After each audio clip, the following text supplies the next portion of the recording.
Welcome to this explainer. We look at the sleek smartphones in our pockets or the mind-bending AI we're playing with today, and it's so easy to just assume all of this was born yesterday. But it wasn't. Actually, the digital reality we live in right now was birthed by four profound inventions from the 1970s. And what's wild is that these inventions still act as the literal chassis for today's hyper-advanced AI networks. So how exactly did a single laboratory in 1970s California secretly build the operating system for the entire modern world? Keep that in the back of your mind. Because between 1970 and 1975, the Xerox Palo Alto Research Center, famously known as PARC, was operating with this radical, almost unheard-of mandate: go design the architecture of information. They basically locked a bunch of brilliant computer scientists, physicists, and engineers in a building, took off the guardrails, and just let them build. And build they did. Here are the four revolutionary architectural leaps they engineered into a legendary machine called the Xerox Alto: the graphical user interface, the computer mouse, laser printing, and Ethernet. These weren't just tiny tweaks, they were absolute structural leaps.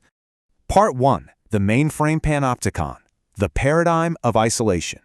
To really grasp the brilliance of PARC, we have to understand the nightmare they were trying to escape. Back in the early 70s, computers were these colossal, room-sized banks of vacuum tubes locked in freezing corporate basements. You had the industrial scribe, a specialized operator translating what a human wanted into rigid punch cards or cryptic text commands. It was completely detached from human intuition. But PARC? They envisioned a visual workspace. They wanted to tear down that wall and turn that slow, data-sorting chore into a fluid, human-centric spatial environment.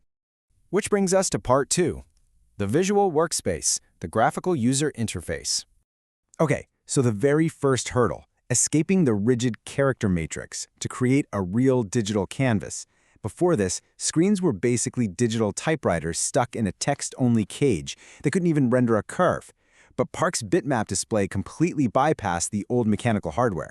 They actually mapped every single pixel on the screen directly to a specific bit location in the computer's RAM. If the memory flipped to a 1, boom, the pixel lit up. Flipped to 0, it went dark. It allowed for high-velocity screen refreshes and infinite visual possibilities. Now, displaying all those graphics takes a massive amount of processing power. So they invented high-speed routing algorithms like BitBlit, that's bit block transfer. It could instantly shove massive blocks of pixel data across memory addresses. This is the exact algorithm that made the brand new WIMP paradigm possible. Windows, icons, menus, and a pointer. It allowed virtual windows to overlap and slide around in real time without crashing the processor. It's exactly what's happening when you effortlessly drag a window across your laptop screen today. Part 3. The Fluidity of Intent, the Precision Computer Mouse. So, having all these visual geometries created a brand new crisis. How do you navigate it? You certainly can't use slow, clunky keyboard arrows to move through a spatial environment, right? That just completely kills the velocity of human thought. Enter the 3-button computer mouse. Douglas Engelbart had a primitive version in the 60s, but PARC took it and engineered it into a highly reliable, unsiloed hardware bridge. It was literally designed to act as an extension of human consciousness. Let's deconstruct how brilliant this is. You start with the physical friction of your hand moving on a desk which rotates a heavy steel rollerball.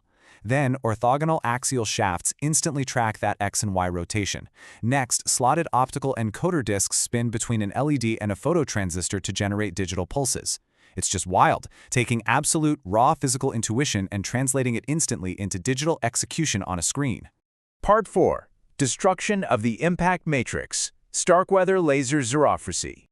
Okay, so now you've got this beautiful, fluid graphical interface. But how on earth do you pull that data off the screen and back into the physical world?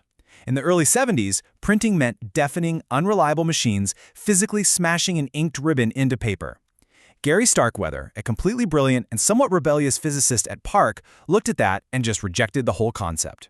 He realized that to print graphical fonts, you didn't need hammers, you needed light. It's like magic, honestly. A laser beam carrying your digital data sweeps across a positively charged photoreceptor drum. It neutralizes the charge to literally carve an invisible electrostatic map. Then, positively charged carbon toner clings only to those swept areas. And finally, high-temperature rollers permanently fuse that resin right to the paper. It's a complete optical metamorphosis from invisible digital pixels to a physical document in your hand. And the output of all this hardware operated at a staggering 300 dots per inch, churning out one full page every single second.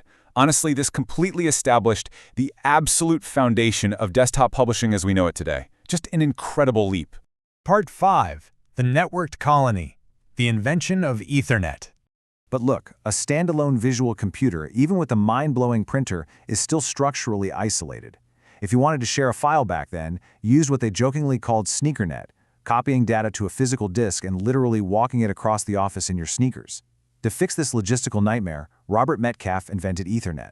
He bypassed the need for massive, expensive centralized switches by using a brilliant algorithmic protocol called CSMA/CD, connecting everything via a continuous loop of copper wire. Here is how it governs that wire. First, the network card actually listens before it speaks. If two machines transmit data at the exact same microsecond, the system detects the physical collision through a voltage spike. And here's the genius part.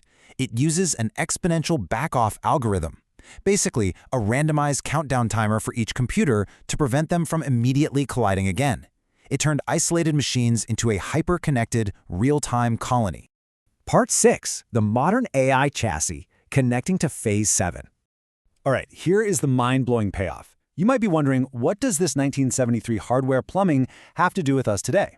Well, we are currently in the age of Phase 7 artificial intelligence, and the structural continuum from Park to our 2026 cognition hubs is completely mathematically unbroken. Sure, the aesthetics moved from heavy cathode ray tubes to cloud fabrics, but the underlying logic of how we interact with machines and route data, it is exactly the same. Just look at the interface itself. Companies like OpenAI and Anthropic are essentially executing the ultimate inversion of the Park interface. Think about it. Park gave us the window and the mouse pointer to bridge the gap between human and machine. Today, we are finally shedding those static graphic boundaries and moving toward raw, unstructured natural language, talking directly to autonomous AI agents. And remember Robert Metcalfe? The very law he codified to build Ethernet, Metcalfe's law, which states that a network's value scales exponentially with the square of its connected nodes, is the exact mathematical engine driving modern AI. Today's massive cognitive AI models are training across hyper-connected clusters of tens of thousands of GPUs. It is quite literally a direct digital manifestation of that networked colony engineered back at Park. Even physically, we are seeing a parallel. AI innovation has largely left those sprawling, car-dependent corporate suburbs and returned directly to the hyper-dense urban grid of San Francisco, what a lot of people are calling Area 27. This intense, cross-pollinating physical proximity of founders, venture capital, and academic research, it perfectly echoes the intense energy that filled the rooms of Park in 1973. It really is a self-reinforcing crucible.